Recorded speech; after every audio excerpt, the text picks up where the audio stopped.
important is it for you to know where God's presence is in your life? So many people are trying to figure out their place in life. And God is saying, no, you need to figure out where my presence is. And then you'll know where your place in life is. I'm telling you right now, you better know where he is, and then you better follow him where he's going, because, hey, you've never been this way before. You know how you get stuck in a season?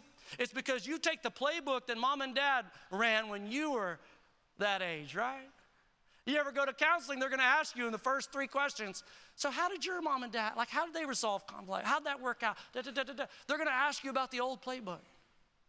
And then like as you go through life, you kind of develop your own systems. And you say, well, it worked over here, so it'll work over here.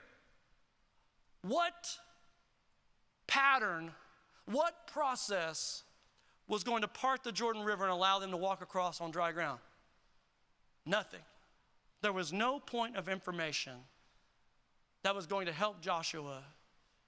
He had to be dependent upon God making a way. My encouragement to you is this: you haven't even thought about the way he's going to make for you. You're standing at the edge of your river, and I'm telling you, some of you pride yourself on thinking things to death. Raise your hands if you're a think it to death person. Just raise them up. I'm going to set you free today, okay? Listen.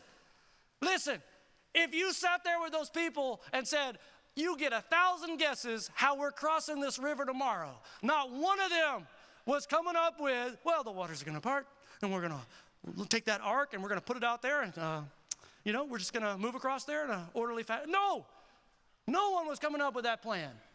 You don't have this plan. You can't unlock this path.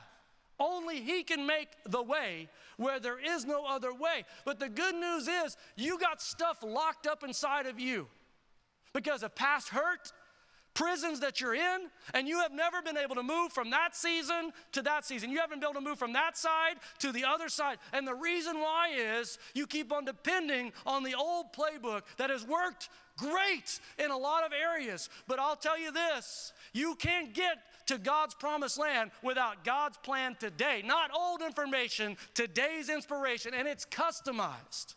Whenever Moses crossed over, they didn't carry the ark out there. This was a unique plan for a unique person. Every generation has to have their inspiration for God's will. He customizes it just for you. Do you think you should want to know what that is? Do you think you need to figure out where that is? Today, as you think about your life, where is his presence? Are you building it around his presence? Man, I want every family sitting in this room to make it to the other side. And I hope that you get so passionate about his presence in your life that you want others, as a result of how you show him off, that you begin to inspire them to get to the other side.